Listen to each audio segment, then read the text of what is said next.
I used to be on the other side of the table, of course, but now I take on this this job. And actually, I'm doing that together with Lena Witt from Transnet BW, who's also in the call. We are co-workers on the stakeholder management for the core project now, taking over from Benjamin. And maybe it's good to mention that we do that really together. So that's also to cover up for each other. I will do mainly, my focus will mainly on the market side, on market parties, and Lena's focus will be on the regulator side. So basically on the interaction with the core lead regulators and the others. So that's about, I think, as an introduction. Shall I take on with the practicalities, Helen? Yeah, please.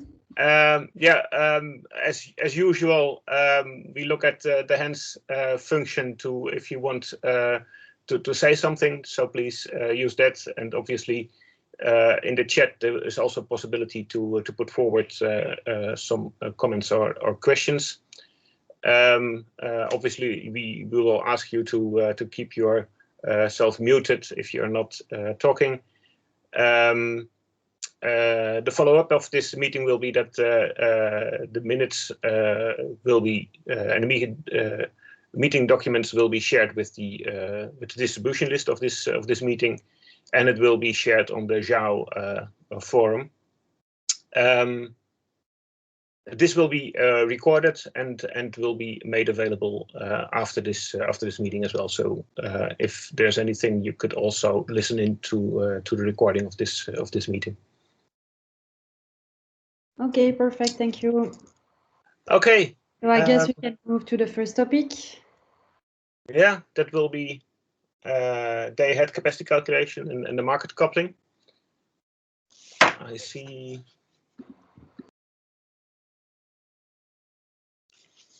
Well, I give the word to Mia then on this item. Indeed, thank you. So yeah, thank you for the word. I will start with the short overview of the current status of the project, and further on, let's say, focus on some open points we still have. So we will get a full insight of the current status of design, and then mainly already on the implementation of the necessary tools in order to enable the go live of flow-based market coupling project. So you see on the screen the high-level roadmap of our project. We are today basically beginning of Q2 or end of April, meaning that you see that we are heavy in the external parallel run. We will talk about this a little bit later. Also, on the other side, you see two main squares in green: procedures and local IT implementations, development and implementations, including the PCR. Those two processes are not yet finalized, but really close to be finalized, I would say, and I will speak about it also a little bit later about the details of that. And what is coming is joint market coupling integration and simulation testing, which will begin in summer. So after we will implement everything, either this is common level or by each individual TSO or NEMO. Of course, we have to extensively test everything, and we are planning to start this in the middle of the summer and continue till the end of the year or a little bit in the beginning of next year. So that's the current status on the roadmap. You also see below in red the important external deliverables which are influencing or were influencing our project. One of those is a Polish M&A implementation and go live, which already happened successfully in February. And the second one is the interim coupling project go live, which is planned for June this year. As far as I know, this is still on track, so it will happen in the beginning of June, and it has some impact on our project. We can go to the next slide, please.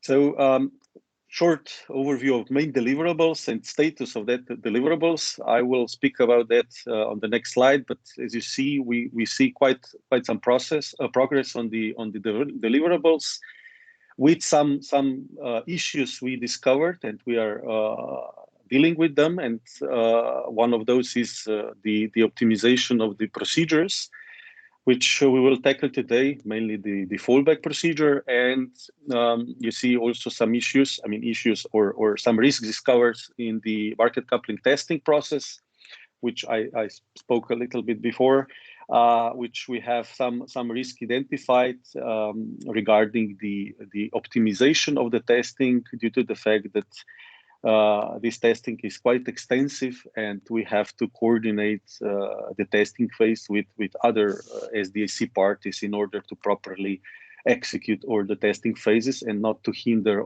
other projects or other go lives and normal process of the SDAC. So this is the high level view, but on the next slide, we have, let's say, more detailed view on that. So first is the topic of the procedures. The procedures, as usual, divided by normal, backup, and fallback in case of the severe issues in the market coupling process. And the whole procedures design in the terms of discussions and finalization is basically finalized for the normal and backup procedures, but there are still open questions on the design of fallback procedures in the terms of how we can execute the decoupling in case of the severe issues of market coupling session. And the main challenge is basically that the change to the flow base is bringing us some challenges, which would in principle mean that we would have large area decoupled. And what the core parties are doing in the moment, so TSOs and NEMOs, are looking for the solution which would enable us to implement some kind of optimized solution, which would give possibility to isolate the incident and not to decouple large areas. So we will dig into a little bit later with all the details about the options we have. The second process we are currently working on is the external parallel run. You saw on the slides with the roadmap that we started in November. So we are somehow we have half a year of external parallel run, but we still have in front of us more than half a year till go live of external parallel run, and there are some results already published. What is the current status? I won't comment the content because there is a specific part of today's meeting dedicated to the discussion on the results. But I would like only to mention that we had some, or we still have some issues which with the process itself or with the tool itself providing us the simulation results. That's why the results for simulation are published a little bit later. We are working together with the whole SDAC community to mitigate the issues, to fix them. And I hope that in the next meeting, we will report that there are no issues at all. The last for this one as a deliverable is the market coupling testing. So before we go live, we have several phases for the testing, starting, of course, with integration testing between the systems, following the testing of all the procedures. Then we have the test together with market participants, so that all market participants are able to test the procedures, especially those being changed from what we use today. And all these test scenarios are now in preparation, and the detailed planning, meaning day-to-day planning, how and what we will test, is ongoing. And of course, in this process, first, we have still an open point on the fallback procedures I just mentioned before.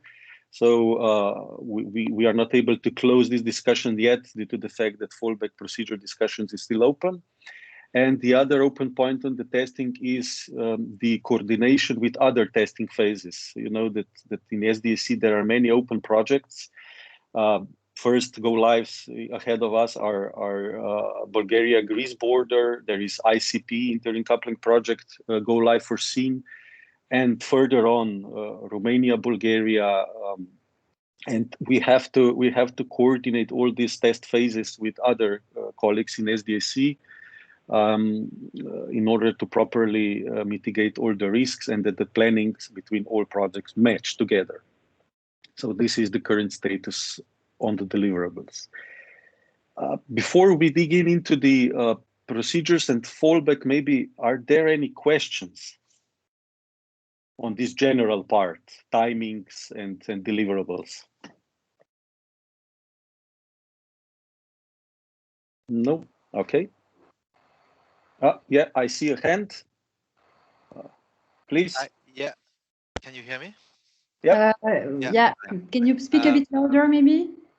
Yeah, I'm gonna try. Yeah, just one question on the general planning. If you go back to the preview, the timeline slide, yeah.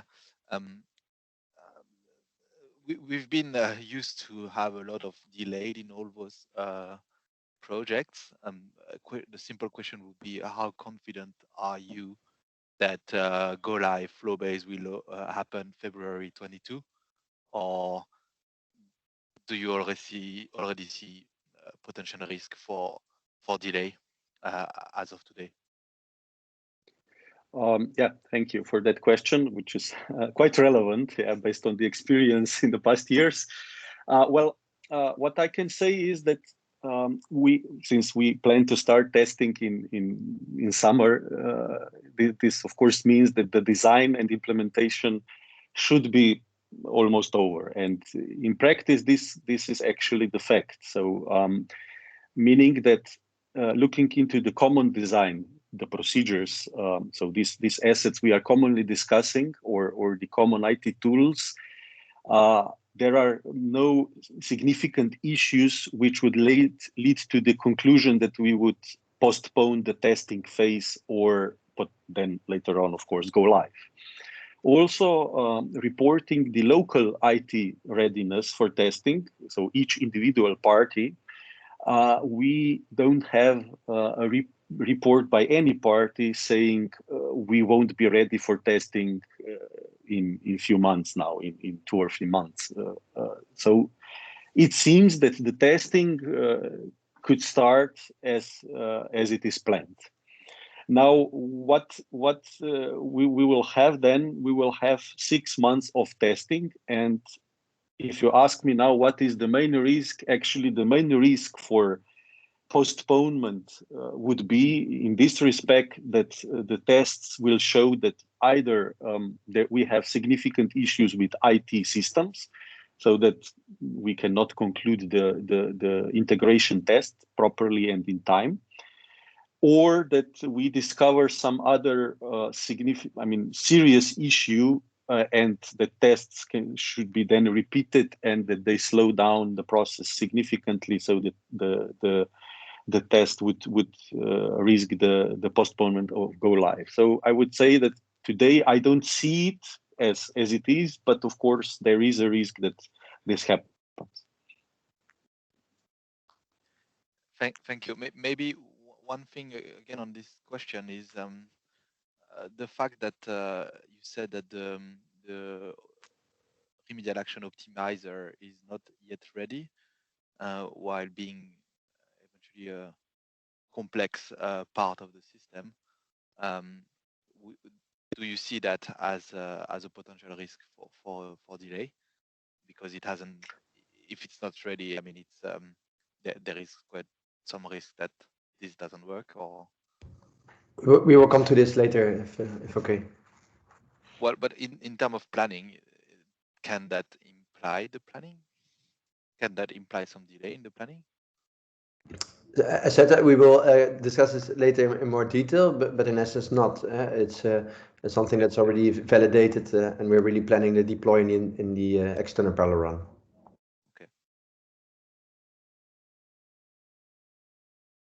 Okay, thank you. Any other questions now regarding the timing or the first deliverables? No. Okay. Okay. Then let's go to the slides with with the fallback solution.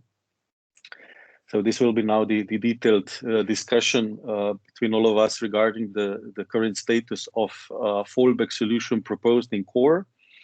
So as you know, there is existing Acer decision on the fallback methodology, meaning how we should treat the occurrence of the fact that we are not able to finalize the market coupling session in time, and that we would decouple one or more than one borders or bidding zones. And in line with Acer's decision, the shadow auctions are the method or the tool used to allocate cross-zonal capacities in case we are not able to finalize the market coupling process. So if we look now a high-level view, which you see the map on the screen, the fact which is coming is that, of course, in flow-based domain, the internal borders of flow-based domain cannot be decoupled one by one, not decoupled one by one. So this fact means that actually, if we decouple core region, core CCR, you see the outcome of that fact on the screen. So it would, in principle, mean that those red borders are those being decoupled. And if this would happen, of course, we would run the shadow auctions, but the market coupling session would look like, as you see it on the screen. So we would have somehow isolated Nordic Baltic region. We would have isolated Italy connected to Greece and Bulgaria after the Bulgarian Greece border go live in May. And we would have isolated Iberian Peninsula with Spain and Portugal. And of course, as it is already today, Ireland is in any case isolated due to the other reasons. So this is the high-level view on the consequence of the decoupling of core region. So if we go now to the next slide, this would, in our case, mean the consequence would be that in case that, for instance, as a let's say core issue of the process would be the missing NEMO order book, which means in M&A or in multi-NEMO arrangement countries, all NEMO's order books. In non-M&A bidding zones, we would miss one NEMO order book. This would lead to full decoupling of core CCR. And we see that as this impact as too significant. And you saw the map, so it is really significantly influencing the process. And that's why core parties are trying to find a better solution to that. So we are trying to find a solution which would enable us to isolate the issue to the bidding zone which is originating, and trying to isolate it there, probably solve it, but in any case, if we cannot solve it, that we can enable at least some other parts of core region that remains coupled. Mia, we have one question here, yeah. I think, from Olivier. Yeah, okay. Olivier? Yeah, coming back to the previous slide, just one question on the, is it a typo that Croatia is not part of the decoupled interconnectors? Yeah, but if I know it's small, but I look the Croatian borders and they are decoupled. I mean, shouldn't there be a line, because Croatia is going to be part of the market coupling, if I understand well, after. Yes. So shouldn't there be a line south of the Croatian border? South of Yeah, Croatian with border. Bosnia and Serbia. No, so Croatian borders included in core flow-based market coupling projects are Slovenian Croatian and Hungarian Croatian border. Other borders, because they are not because the southern border are not already not part of the market coupling, so they won't be deconnected. I guess that's what it means. Yeah, I mean they are in okay. Borders out of of EU, borders between EU country and non-EU country, and in this respect they are not included either to the capacity calculation, I assume, but in any case not included in the capacity allocation via SDAC market coupling. Yeah. But then you confirm that Croatia will be part of the single market coupling. Yes. After the go live of. Of course. I mean, Croatia is already today part of the SDAC market coupling via Slovenian-Croatian border. So it's already there, but there is Hungarian-Croatian border still explicitly allocated. But yes, of course, this is included in the flow-based. Definitely. Yeah. Okay, thank you. And that's why it will be also decoupled, of course, in case of issues we have. Getting back to the slide. So I was speaking about the trying to find the better solution. So you see on the screen what would happen below. These squares somehow relate to the bidding zone, so relate to the nice map before, but now simplified to the bidding zones. So in case of initial solution was or still is in principle that in case of severe issues we would apply fallback, meaning decoupling on all borders and applying, of course, shadow auctions on all those borders. If we go now to the next slide, which is basically the core slide for today, what we are trying to do.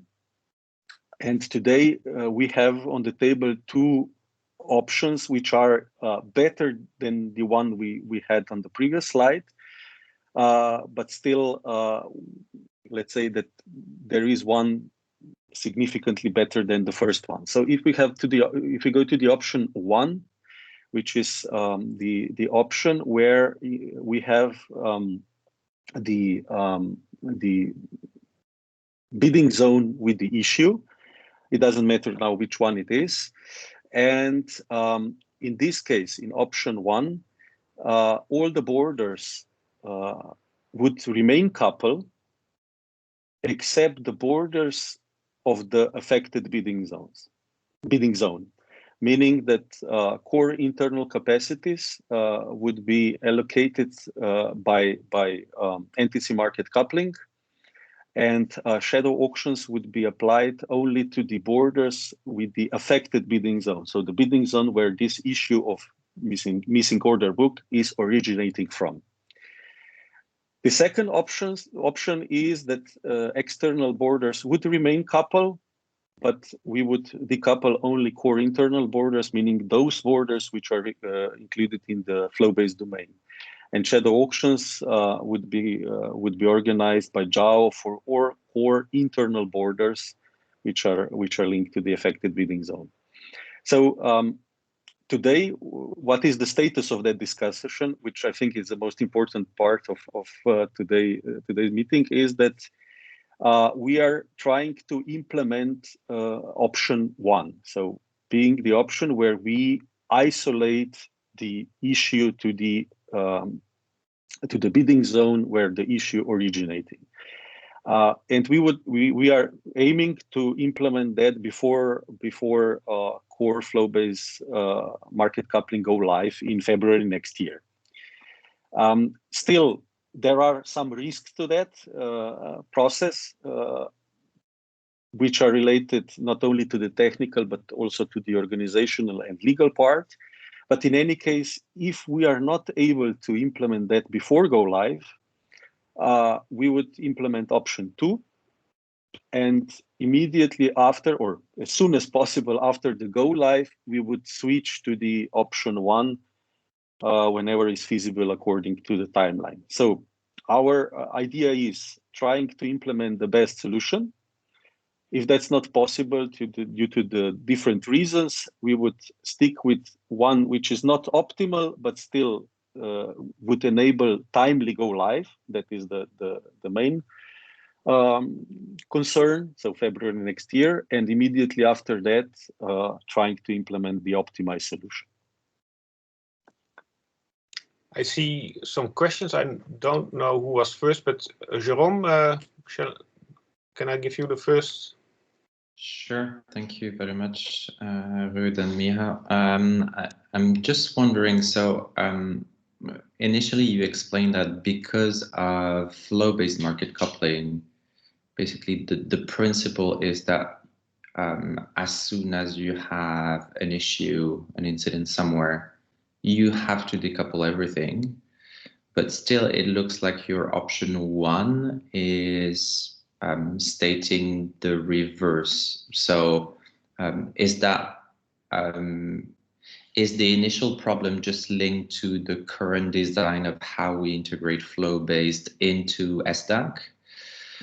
Or is it a more fundamental issue with flow-based, and in which case, how could you ever develop something that looks like option one where some of the borders remain coupled? So a general question of understanding. So since I'm coming from Nemo, I would ask TSO to comment the design of flow-based calculation itself. But to answer the second part, indeed, when we started the discussion, the main input was that, of course, due to the flow-based design, we cannot decouple one bidding zone, so isolate, let's say, the incident. And due to this, in the discussions, we always took into account that fact.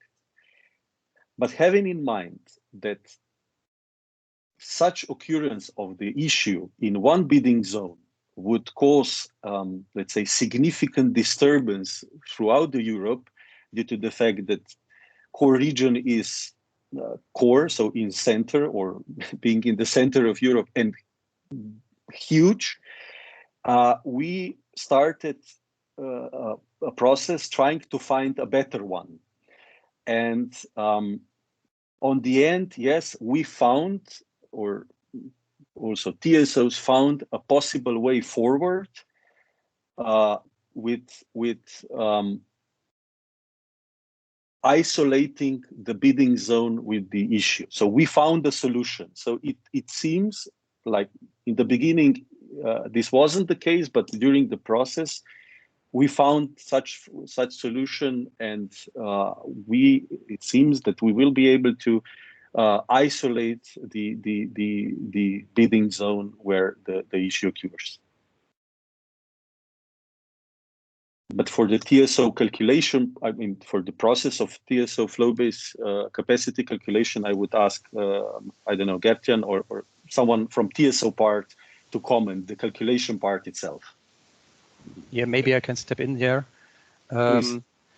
So flow-based calculation takes into account the entire region as a whole. So when you look at flow-based capacities, you don't see the notion of a border. So it's not possible to isolate one bidding zone and allocate its borders with NTCs while still using some part of the flow-based capacities for the rest of the flow-based region. This is not possible. It would not respect the physical limitations that are modeled by the capacities. So the trick here with option one is basically that the links between the dark green areas are allocated based on NTCs. So the whole flow-based region falls back to NTCs, which is sound from a technical perspective. So no part of flow-based capacities is used here. And the trick is to still allow market coupling, albeit on NTC basis and not on flow-based. Okay, can I just add a further clarification? So, okay, thank you both for already those details. What I'm still struggling to understand a bit is how this is completely impossible to isolate a bidding zone and possibly its borders. We have a list of connects on the basis of which flows or like possible flows are calculated for a specific area. So for the moment we have CWE flow based. It will be extended later to the rest of core. So why is it not possible to just, if we have an incident, say in the Czech Republic, how is it not possible to remove that from the calculation and consider that country isolated and calculate flow-based results for either one big region minus one country or possibly two separate flow-based regions? Yep. If I may just step in shortly, because I heard you said to calculate, but indeed what happens is that so I will go now really deep into the details. I hope I will explain it properly. So at 12 o'clock we have a gate closure time, and let's use this example. So Czech Republic has issue, meaning that there is a missing order book from Czech Power Exchange. We discovered that around 10 minutes past 12. And then we have approximately 20 to 25 minutes to solve normally the problem. We have still then additional time to put us in the incident mode. let's call it like that. But what should happen then? It means that we would have to trigger, and then I would ask TSOs again to comment. In this time, so after 12 o'clock, we would have to trigger the new calculation itself. So we would have to say, look, Czech Republic will be potentially out because at 10 minutes past 12, we only discovered the issue with the order book in Czech Republic. Then the Power Exchange has some time to solve it. And let's assume at 12:30, the timings are not completely relevant now, but Czech colleagues discover that they won't be able to solve the issue with the order book. So we have a decision of decoupling of Czech Republic. So this would mean that TSOs would have to, of course, receive this information and trigger, I would say, recalculation of the complete flow-based domain. And now please, Christian, if you can comment this part. Yeah, this is not possible due to time restrictions, indeed. So the NTC values that are used either for shadow auctions or for this investigated option 1 are computed upfront when there is enough time. But a recomputation of a partial flow-based domain according to a case-specific setup of the region is out of the question of timing constraints. Okay, thanks a lot. Very clear. Okay, we have Guillaume who has put a question in the chat. Guillaume, could you maybe put it forward? Yes. Yeah, thank you, Ruud. Just for the sake of clarity, when you get back to the previous slides, so the slide 8, if I'm not mistaken, is that correct that the example that you are showing here is only valid when you have actually in the red bidding zone only one NEMO, meaning if you have several NEMOs operating in one single bidding zones, if you are missing the order books of one NEMO but that the other NEMOs are correctly providing the order books, is that correct that it should not lead to the decoupling of those borders? That is so. This case would happen correctly. You identified correctly. So first, if we have only one NEMO operating in the bidding zone, this issue occurs if that order book from that NEMO is missing.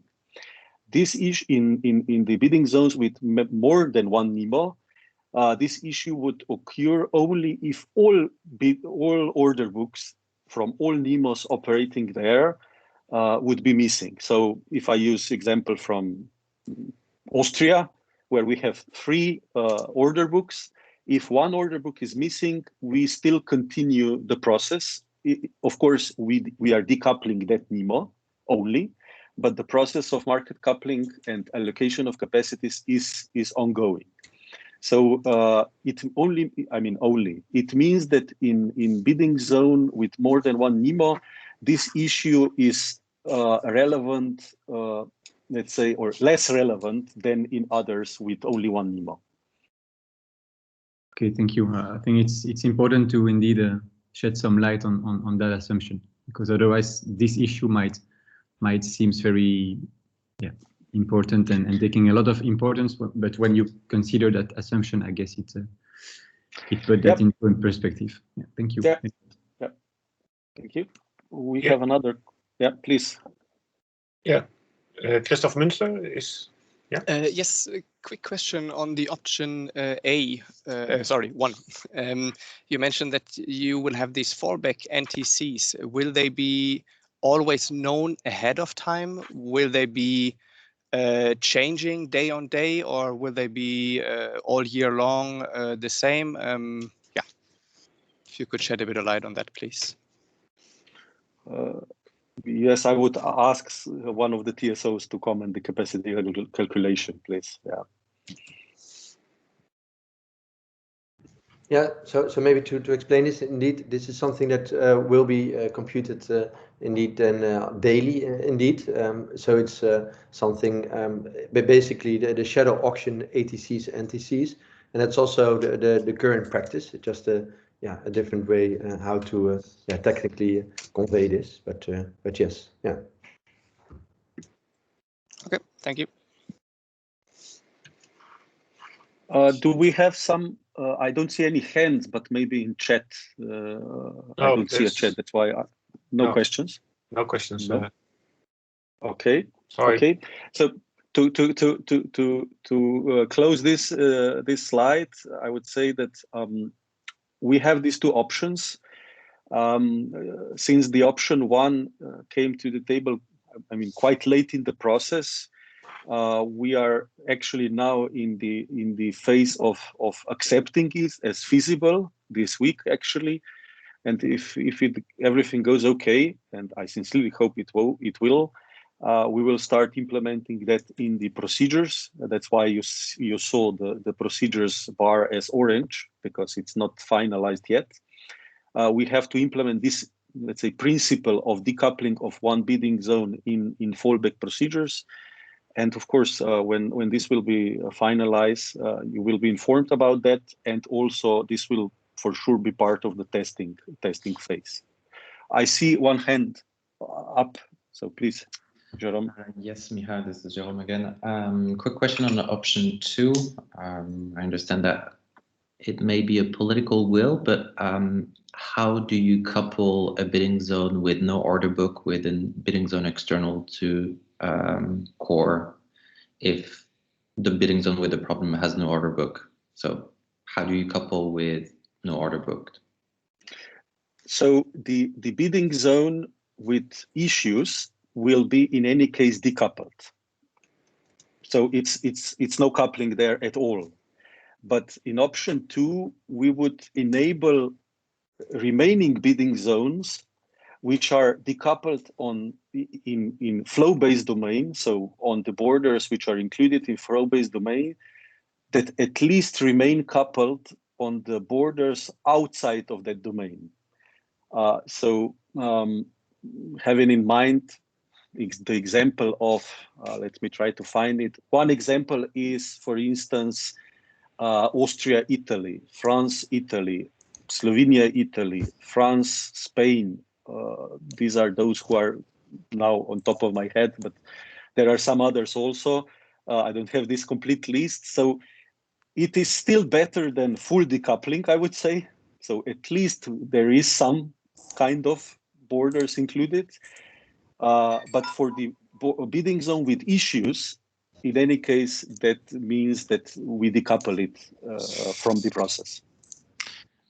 Okay, thanks. But that option 2 should be the basis anyway, because that those borders, for instance, if you have a problem, let's keep a problem in let's move it to Hungary, let's say, according to the SDAC procedures, and if no coupling is possible in the core region, anyway, the external borders of the core region have to remain coupled according to the SDAC procedure. So option 2 is just the basis on which anyway, like, it should be the minimum.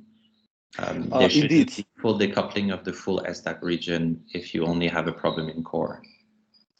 Indeed, that's true. But when we started the discussion, really in the beginning, and that's why we mentioned that, we still had on the table, before we altered technically and procedurally the design, that missing order book would mean decoupling on all borders. But that's why the slide before is included. But now, indeed, on the table is, there are two options. Option 2 is the, let's call it the default one. So decoupling of core flow-based domain borders, but other borders remain coupled. But we are striving to implement option 1 so that we can isolate the bidding zone with the issues, and other flow-based domain is still allocated, nevertheless, via NTC as mentioned. Okay, Indeed. thanks. Yeah. I think Mario Schrader has some additional information on the NTCs. Marius, could you? I think it also covers the question from Guillaume in the chat. Yeah, I just wanted to point to the JAO publication tool, where we actually have already at the moment published shadow auction ATC. So if there's a question about whether this fluctuates daily or is a stable value, I mean, it's calculated as an outcome from the capacity calculation tool, and can be already or is already published during the external parallel run also on JAO. Mm-hmm. And is that then, given Guillaume Maas's question, will it be the same for the option 1 and option 2?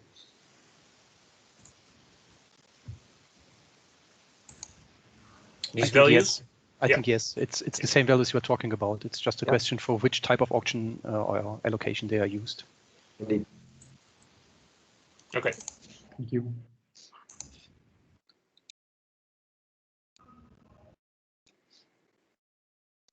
Any other questions to Mia? Maybe Hélène speaking, in terms of next step and decision process, do you have any view on the timeline, and will there be any like discussion with the market, or how will the decision be taken? Yep. So the decision process in a way is almost finalized. So we had this option on the table recently in the recent weeks. So I would say that the decision process should be really finalized this or next week, meaning if we are able to go with option 1 before the go live. Now I'm speaking, and if that's the case, that will be implemented in the procedures directly, which should end in let's say end of June. If I'm optimistic, a little bit less optimistic, middle of July, and should be part of the testing and go live. So that is the process we foresee. And in the meantime, of course, we will communicate that via either NRA channels we have or meetings, or either this meeting with all other stakeholders.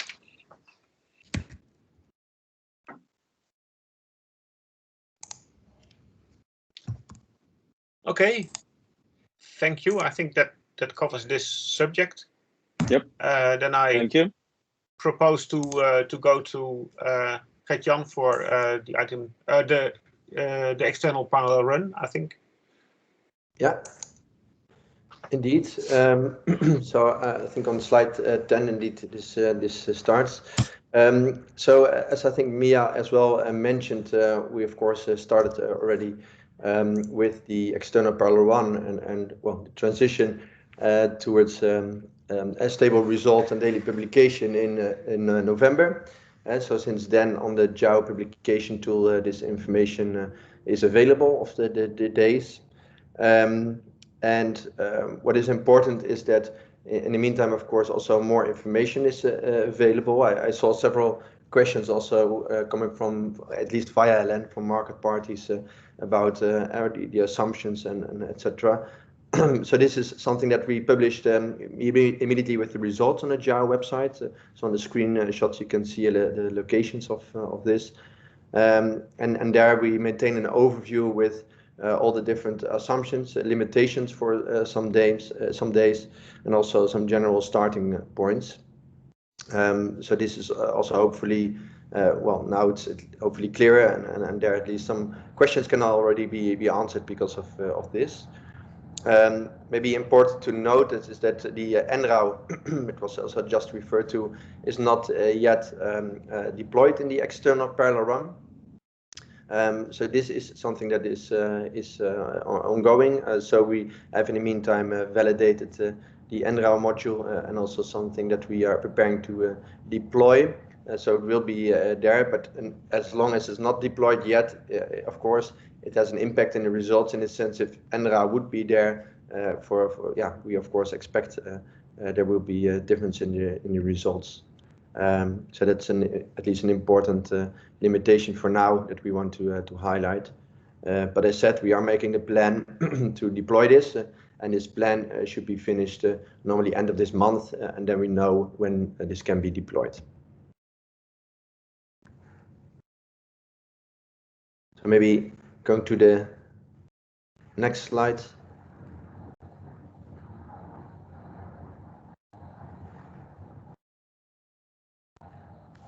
There's also a question in the chat, Gertjan. Is the new data, new comparator used in external parallel run already stable? So the new data format, yeah, so the publication tool as a whole is, I think, new, of course, and indeed, in principle, this is stable. There are some additional information that will be published. Of course, for example, really concrete in relation to NRAW, yeah, since we did not deploy this information is not yet available.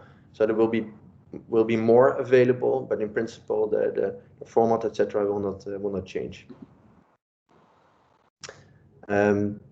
Yeah, maybe on the next slide, because there, of course, again, also here there were some questions on what is available and what does it really entail, of course, the data. So in the meantime, also this publication handbook has been published, and that describes the different sheets and what is available and how this should be understood. So again, I think really valuable. So it's in the publication tool in the right upper corner, and this should, yeah, I think also really help market participants to know what is available and yeah, the descriptions of the type of data available. Then next to the publications itself, we also started to publish KPIs. So this is something that was, of course, aligned with NRAs, and these results are now also published since the start of the external parallel run. Again, shortly here the location is provided on the JAO website, and there you can find normally by heart 16 KPIs that give yeah, an idea, of course, of the different aspects, whether it's the capacity calculation or the market coupling. With market coupling, as said before by Mia, there were some challenges, so that is not complete yet for all the reports. And in the coming 2 weeks, we expect also to update some of the reports and provide the new ones available. So there is some new information upcoming as well.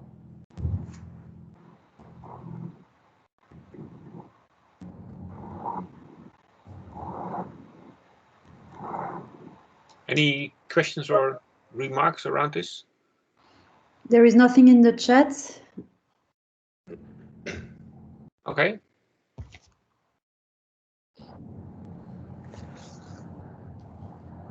Okay. Yeah, and here, as said, in November we started with this progressive transition of the external parallel run. For the TSOs, it was really important, of course, to provide the data available as soon as possible to market participants to make sure they could get acquainted to the results. And of course, in the meantime, the focus was on stabilizing this process. So in the meantime, well, it's mentioned until the business day of the 14th of March. or the TSOs, of course, computed 133 business days, of which 74 were deemed sufficiently representative to be able to publish. Of course, in the meantime, there have been more days.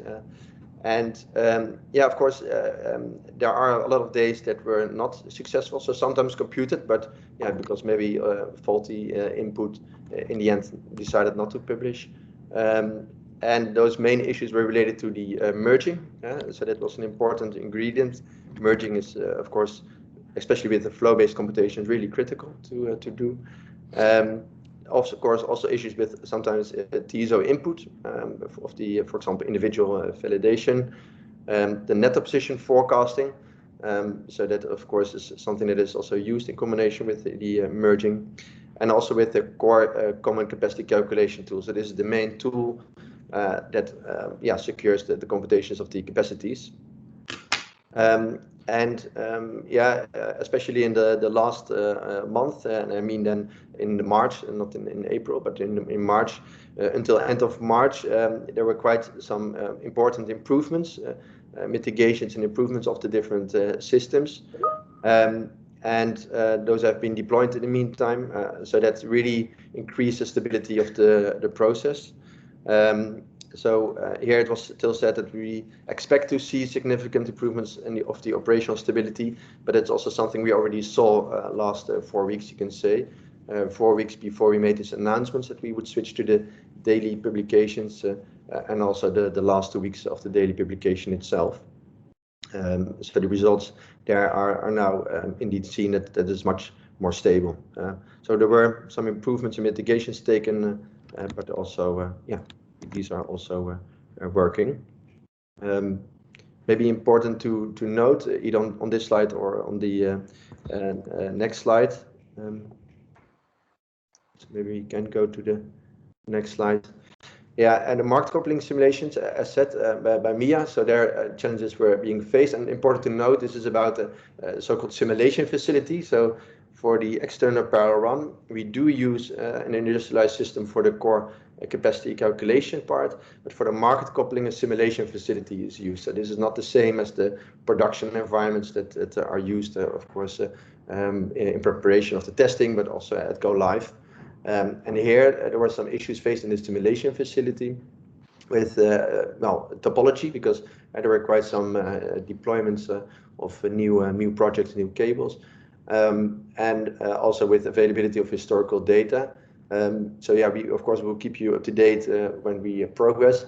There are some updates expected, as said, for the NRA reports, and this is also because more market coupling results are available. So that is the positive side, but we're not there yet. Then on the capacity calculation, again, as said before, end of March, a lot of important mitigations were taken. Also making sure that we could start actually now with the 7 out of 7 publication of business days. So this is for us the next step, of course, in the in getting the process stable. For now, at this moment in time, what will be done is that the market coupling results will still be published with a delay, and this delay is there because the order books are in a simulation facility, not available immediately. It takes a few weeks, and then the simulations need to be run. So this takes a bit of time. So that will not change, but we will switch and have normally switched to the daily publication. Normally the results should just be available every day. So as said, since the business day of the 14th, all the results have been computed every day. Important to note here is that we really just found out that there was an issue with the publication itself. So we have all the results available, it has been computed, but because of an unexpected bug, JAO cannot process them and publish them at this stage. So this is something that is really unfortunate, especially so close to the announcement, of course, that we did. So on the positive side, all the results have been computed and are available. The downside is now that we are fixing this with an hotfix in the system, so that for the Yeah, hopefully in short term this will be published daily, and every result that will be available, we are now trying to see if we can make a small adjustment manually to at least publish this batch, because it's really about an ID to recognize somehow the files. So they're all available at JAO. It's just not possible to get them now on the platform. So important thing to note, of course, here. Are there any questions?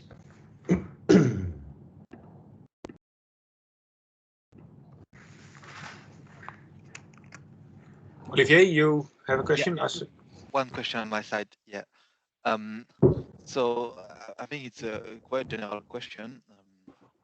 You mentioned that there are limitations in the current calculation, mainly the absence of the remedial action optimization. And so one fear that we have is starting as market parties having interpretation on the results, on the impact it has on the price formation, using non-representative flow-based domains that has been calculated so far.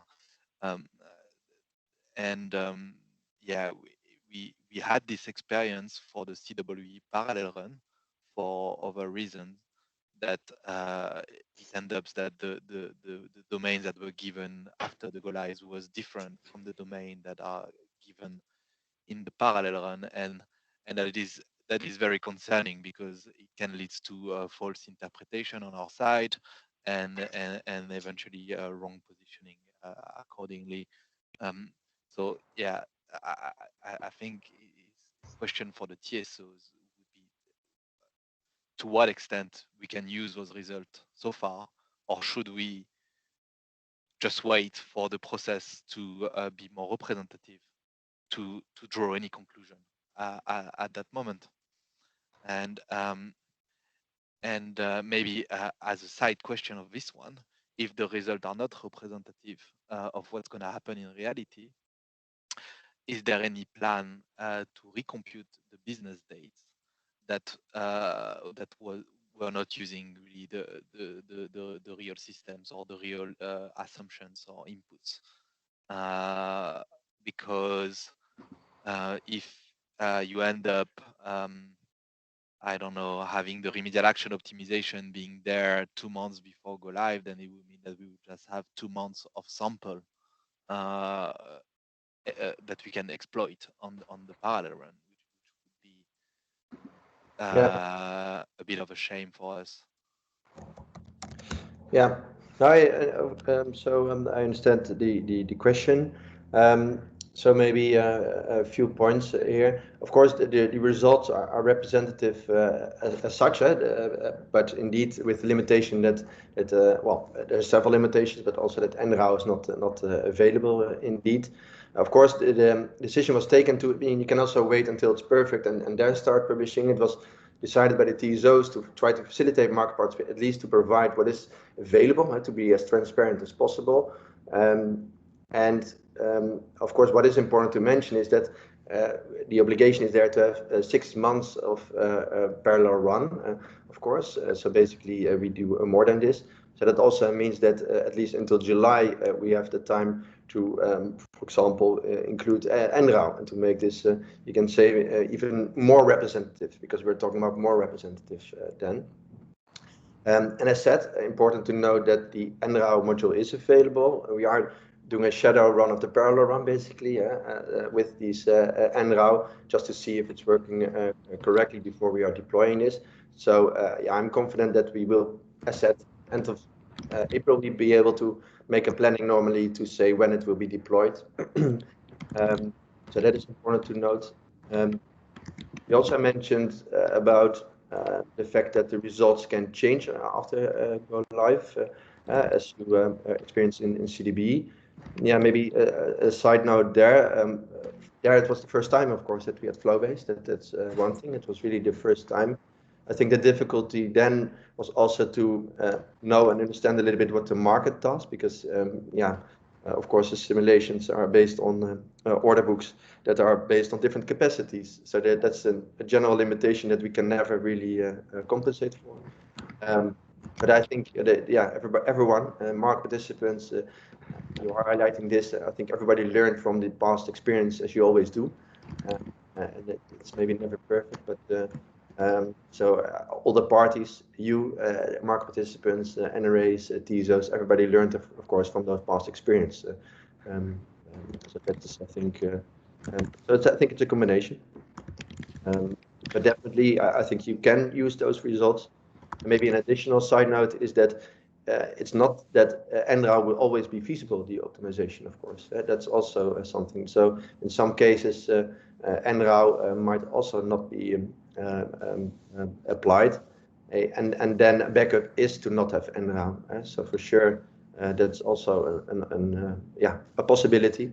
And that also means that the results definitely are available now, can be seen as representative. Yeah. I have to say, I struggle to believe that results without remedial actions are the same as our representative versus result with remedial actions. And I think here we're just using words, but quantitatively it's very difficult to say representative or not representative.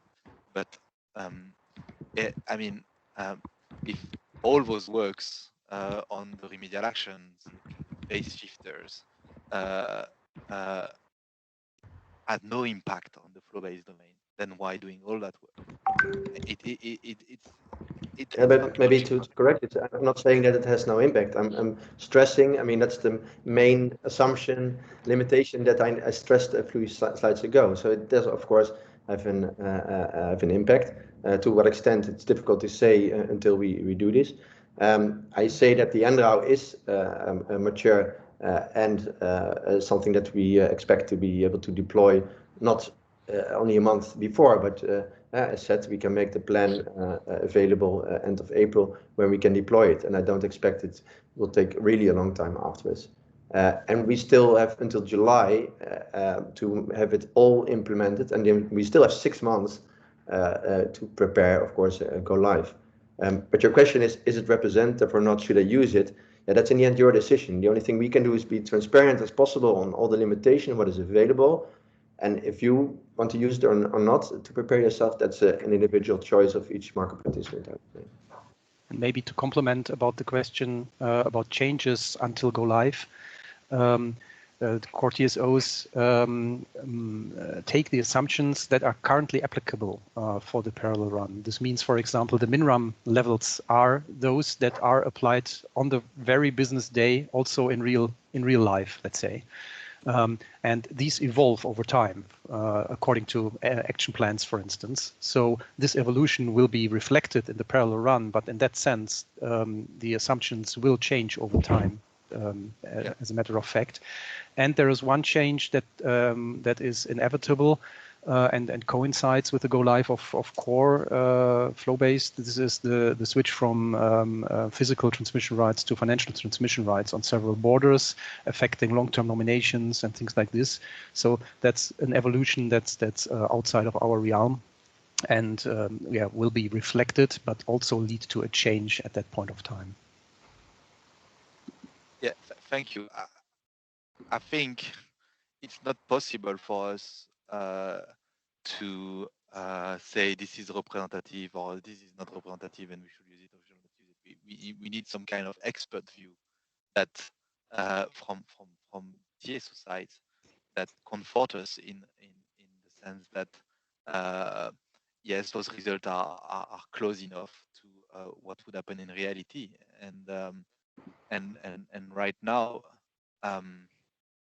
what I understand is that yes, they are, and thus remedial action will not change a lot the domains from your answer, and I have to say that I struggle to believe that answer. I just point that I'm repeating myself, but that's not what I said. No, that's no.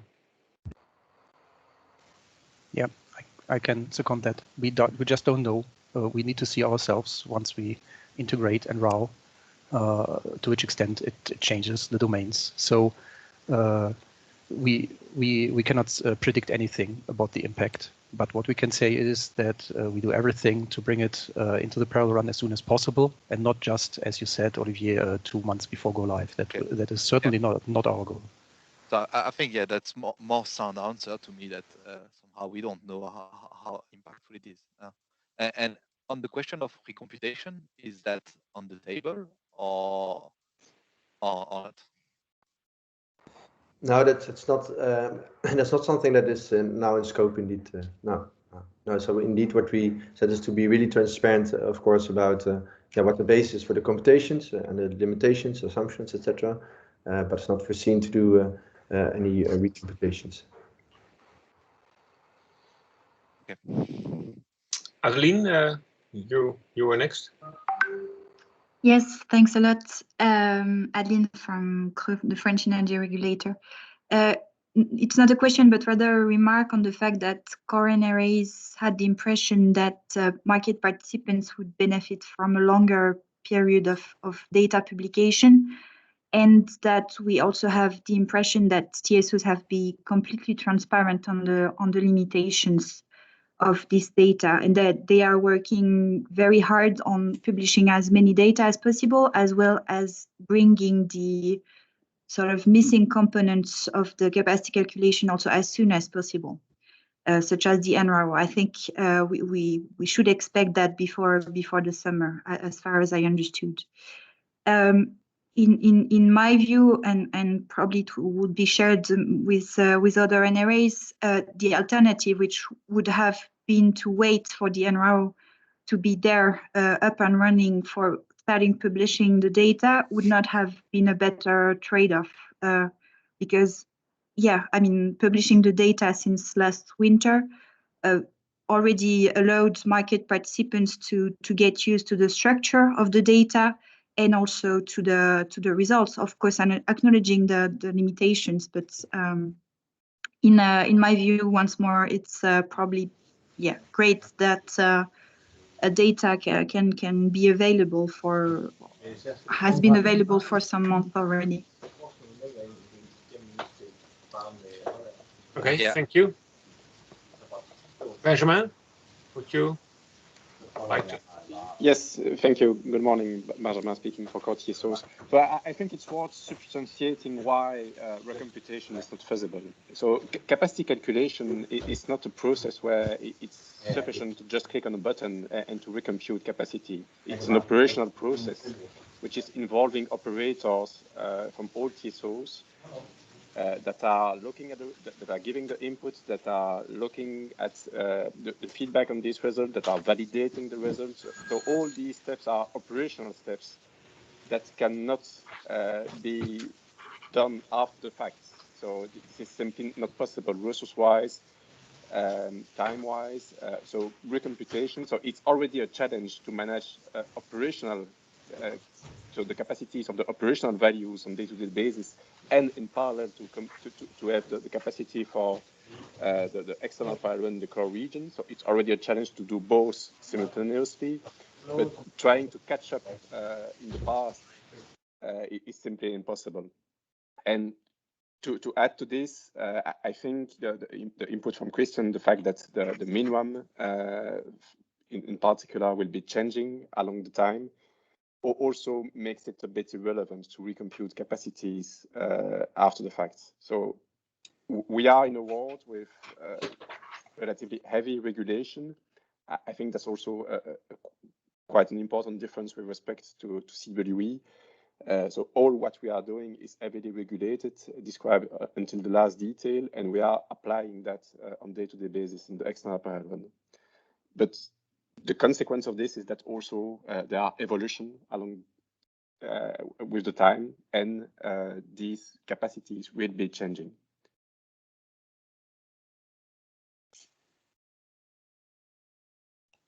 Thank you, Benjamin. Any comments? There is a question in the chat. Yeah. Yeah, I see it from Guillaume, right? About the timing of when NRA will be included in the parallel run. Yeah, so I'm a little bit reluctant, as you can imagine, to put dates here because, but yeah, as said, it's validated the module, and we are making the deploy plan. So also today this will be discussed, but end of April I think this is really available. And then of course we will do this as soon as possible. But yeah, I of course I would say. Latest before this end of, before July indeed, because there of course we have the 6 months, and yeah, as we want really to secure that 6 months are really seen as the full representation, of course, as far as possible. But yeah, as soon as possible, and definitely strive to do it latest before this 6 months before go live.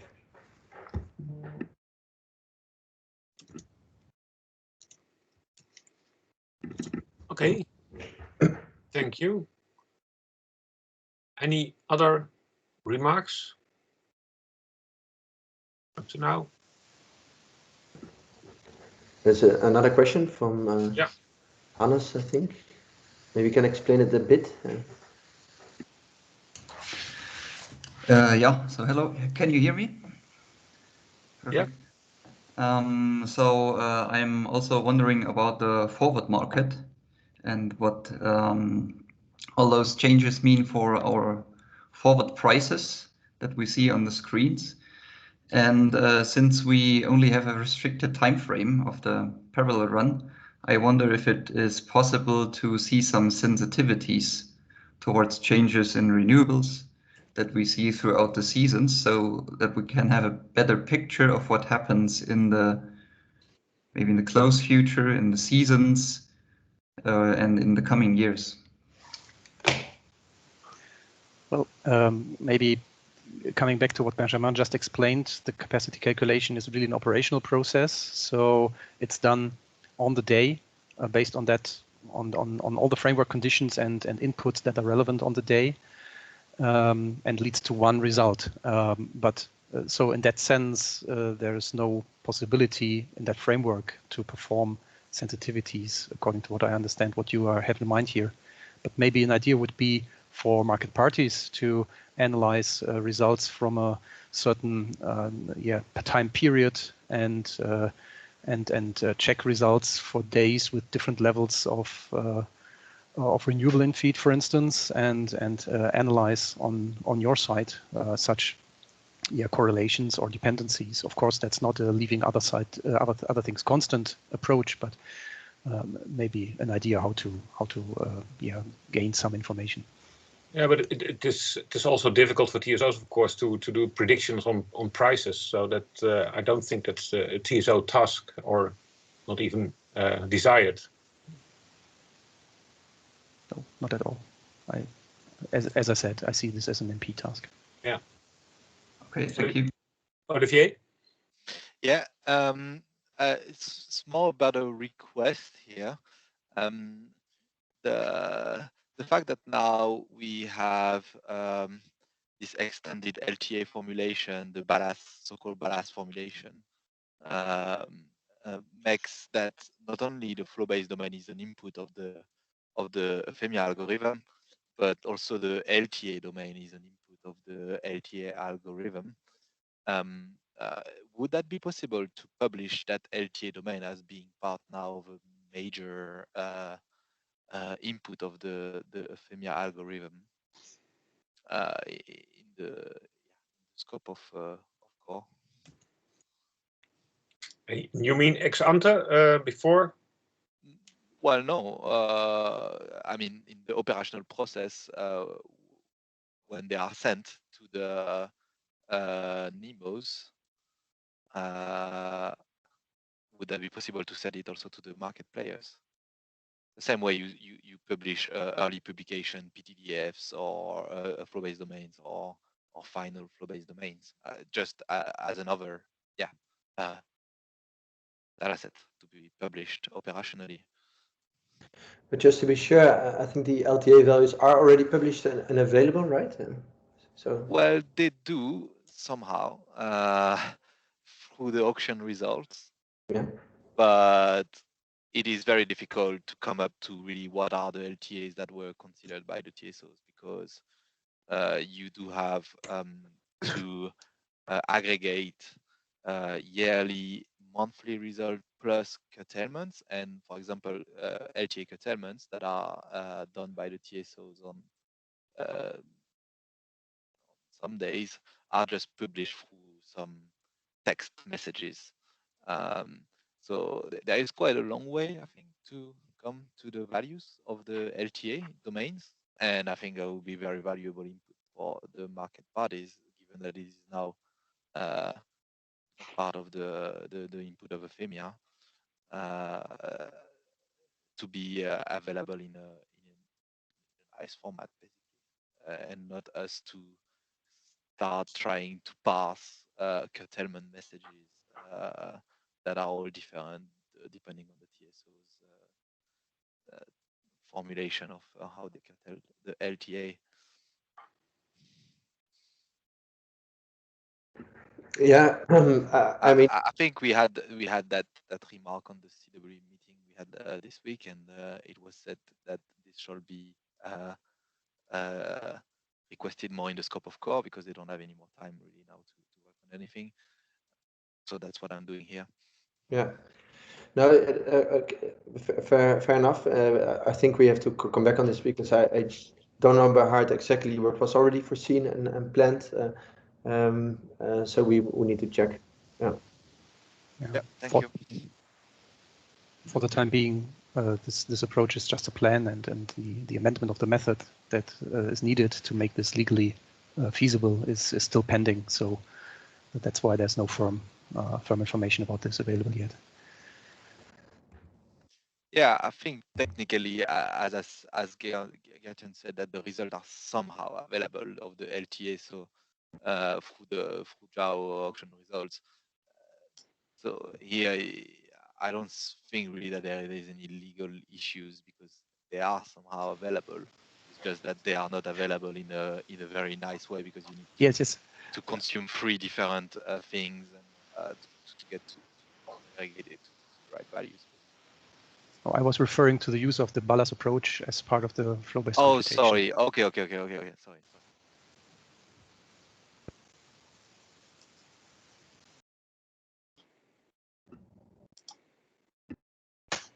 Okay. Any other things then? I think we'll move on to the first. Yeah. Normally Marius is there, because I already saw him in the chat. Of course, he already spoke up. So. Yeah. Hello. Good morning, everyone. Marius Rade here from 50 Hertz. Within the core TSO project, I'm responsible for this KPI reporting process. In the last core CCG in October, I think we briefly presented this the format of the KPI report, what will be entailed, and where we are going to publish it. At the moment, as already said, on JAO, also with the KPI reading guide that we worked on together with the NEMOs and of course also the NIAs, where there's a description of the KPIs available on how they are calculated, and how to interpret them, I would say as well. Indeed, at the moment, we have the November and December KPI report published on JAO, and January, February are close to finalization, I would say. So there will be some additional reports available soon. In general, I think we have the first 4 KPIs are kind of giving us information about the application of virtual capacity. So how much AMR, adjustment for minimum RAM, is needed on CNEX, and also we have it on a TSO level, and the how much LTA margin is needed. So the how much we need to adjust for the long-term allocated capacities inclusion. Of course, these KPIs, and you see a snapshot of it on the left side in the table, need to be read in line with the AMR assumptions that we have also on JAO, of course, because higher target capacities, of course, also tend to mean higher AMR, higher LTA margin values. Two other KPIs are concerned or giving us an idea about the application of individual IVA adjustments, so individual validation and basically the reduction of capacities that is also foreseen in the day-ahead CCM. That's at the moment you see on the right side, we have basically information per TSO and how often an IVA was applied or reduction of capacity was applied in November and December as a share of all MTUs. I think what's important about this IVA graph is to still, of course, keep in mind the limitations that we have as well and publish. I think especially regarding the IVA, what is individual validation, we are still in a learning curve, so the application might be limited to the TSOs you see here at the moment, and yeah, we are still learning there, and I think that's also what the external power run is indeed for, and will be interesting and to also follow this this evolution over the next reports and month, I would say. On the next slide, we have I would say an overview of more on the market side as well. We have the most often limiting network elements. In the report, you can see 20, but they did not fit all on on this slide, so we limited ourselves to 5. And I think what's also very positive, and I would say good message, is that even already in the November and December report, you can see a full price convergence in 12% of the hours. Basically measured as that there was no critical network element limiting the market. That's basically based on KPI 10. On the right side, there's an aggregation, I would say, of all of the average of the prices, the maximum of a price and the minimum of the prices by bidding zone over the whole period, so over all MTUs of November and December. I think what's generally a very good message is that the capacity calculation, the market coupling simulations, the results, I would say, are consistent. Fluctuations can be generally explained. And what is also reassuring, I mean, here we see, for example, no real high prices that cannot be explained or very non-explainable value like 1,000 euros or something like this. So I think that's a very good sign that this capacity calculation and market coupling simulations that we are doing here at the moment in this parallel run are consistent. Jerome, you have a question? Yes, thank you. The question would be on the previous slides and the validation process. I'm wondering how far this, both the table and the graph and kind of the data you provide are representative. Just to give you a bit of background, we had a meeting with the French TSO RTE, a stakeholder meeting open, I think last week, where they said that they have not yet implemented their individual validation tool. So how will each and every individual validation tool by each and every single TSO in the core region, how will that affect the final results? What is already taken into account and stable in what you're showing there in terms of data, for instance, for Austria, Belgium, the various German TSOs? So what can we expect in terms of moving target as far as the validation process, and what is already kind of set in stone in terms of stable stable validation tools at individual TSOs? Yeah, maybe as a first response, because indeed there's a reason that why RTE was so highlighted, not as a example, but as the exception, I would say. So with RTE, not necessarily local tooling because it's available, but especially the link to NRAW. And there we know indeed that for RTE specifically, yeah, they expect for the individual validation indeed a big dependency on NRAW. But therefore also the exception. So for all the other TSOs, I mean, all the TSOs have a version available to perform individual validation and are also applying this.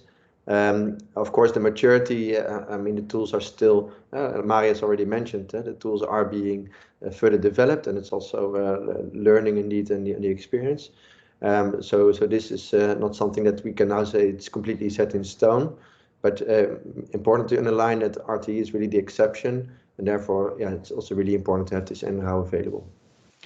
I think there are a few other TSOs that in that reporting period did not yet apply the individual validation. So there is a deal of evolution to be foreseen, mostly in the next month, I would say, to complete the list of TSOs applying this.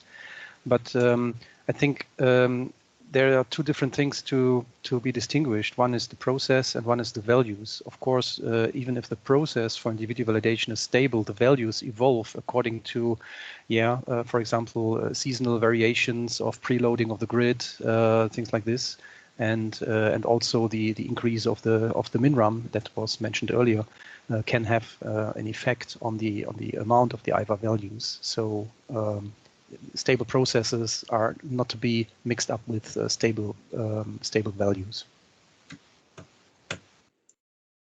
Thank you. Yeah. Paul, you had a question as well? Oh, sorry, Jérôme. Just to precise, will we have stable, I'm not talking about stable values, but stable tools and processes before July? Again, to have at least a full stable 6 months parallel run? Yeah, I said, of course, like with any IT system, you can say there are always, you can say improvements. But as said, all TSOs have versions available with which they can apply IVA, like mentioned also by Christian. So this is something you also notice probably in the new results. But for RTE, indeed, there's this dependency with NRAW. Yeah. It is not that we now already foresee that one of the TSOs will have a significant change in their systems, which would completely change on the process side. So not the content, but on the process side, the tools. That's not the case. Okay, thank you. Paul Giespers? Yeah, thank you, Ruud. Yeah, I had two questions in the chat, but the first one maybe is a little bit naive or a little bit fundamental. I still don't. For me, it's always surprising that there are so many hours with full price convergence. That, in my understanding, then that there should be that there will be no connect limiting cross-zonal trade. Somehow seems to be counterintuitive. Maybe somebody can comment on that. But this second question is more specific on the situation that reduced capacities were needed because there were not sufficient remedial actions available. That's more like a fundamental question, because if you restrict then capacities, then to manage the new situation, the market should find this type of flexible capacity to deal with the restrictions. And if that would be possible, then my conclusion would be then these flexible capacities should actually also be available as a remedial action. So should the focus not be on improving the remedial actions of cross-border, cross-zone redispatch counter-trading processes to avoid these reductions? Thank you. Good to answer that. Well, I think maybe partial answer is the different timelines of the developments I mean, the improvement of cross-border redispatch optimizations or processes is ongoing while we are here doing a parallel run based on current circumstances and frameworks, and therefore taking into account current possibilities regarding the application of RAs. And this is the framework that leads to the values that we see here or in the published results.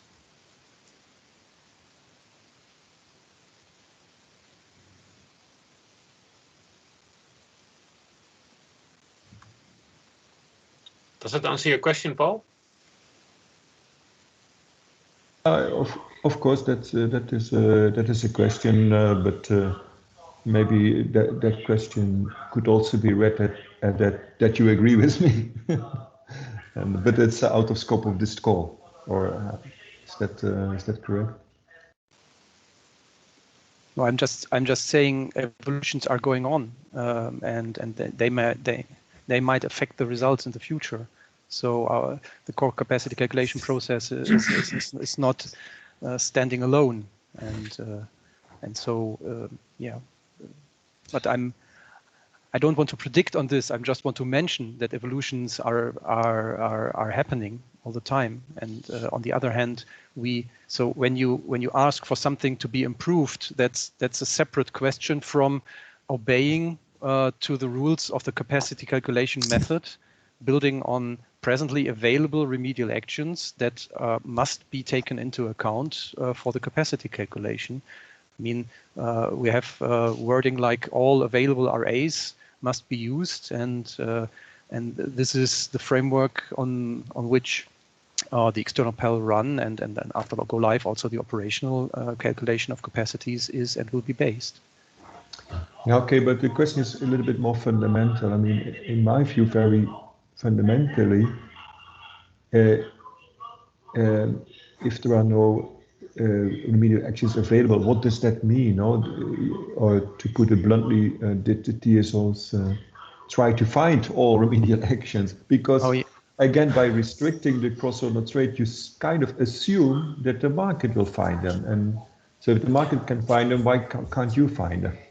No, maybe we are not on the same page here. What is being done by the TSOs? So remedial actions in this phase here leading to IVA values includes, for example, redispatching, and TSOs don't have no remedial actions. They don't have sufficient remedial actions to secure the entire amount of capacity before this validation step. You know, we have rules in place that create virtual capacity, most prominently the MinRAM regulations. And so in this validation step, TSOs check whether with all their remedial actions at hand, and there are such remedial actions, they can secure these capacities, including the virtual parts of it. And then if that's not entirely the case, then the capacities are reduced to the extent absolutely necessary. So the resulting capacities do take into account that remedial actions are available, because without any remedial actions, IVA values would be much higher. Benjamin, do you want to add something to that? Yeah, maybe trying to contribute to the discussion. So indeed, the framework for cross-border remedial action is set to improve, namely with the implementation of the ROSC methodology, Regional Operational Security Coordination methodology.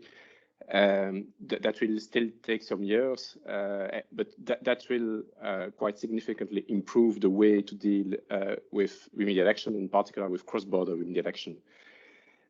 That being said, and I think it was already introduced by Christian now, just in his answer,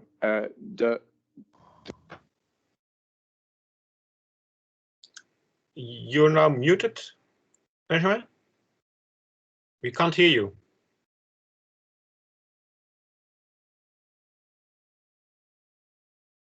Benjamin?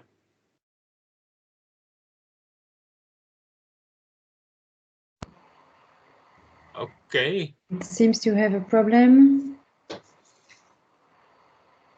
Eyes off. Take 1 Yeah. minute. He's probably dialing in again. Yeah. But we can leave that question for now. For me, that's okay. Yeah, So it's around a methodology question, which is relevant, of course, but maybe not this framework. But let's see what. Shall we give Benjamin a chance to be back? He writes in the chats that he will write give some writing. Yeah. Okay, good. Okay. Okay, but then I propose to have a short break. We are a bit lagging behind. So let's have a 10-minute break until 11:50. Is that okay? And then start again, Helen? With the publication tool? Yes, perfect. I was trying to unmute, but for whatever reason, it's very slow. But so, okay, at 11:50 with the tool, yes. Okay, good. Then see you back. See you.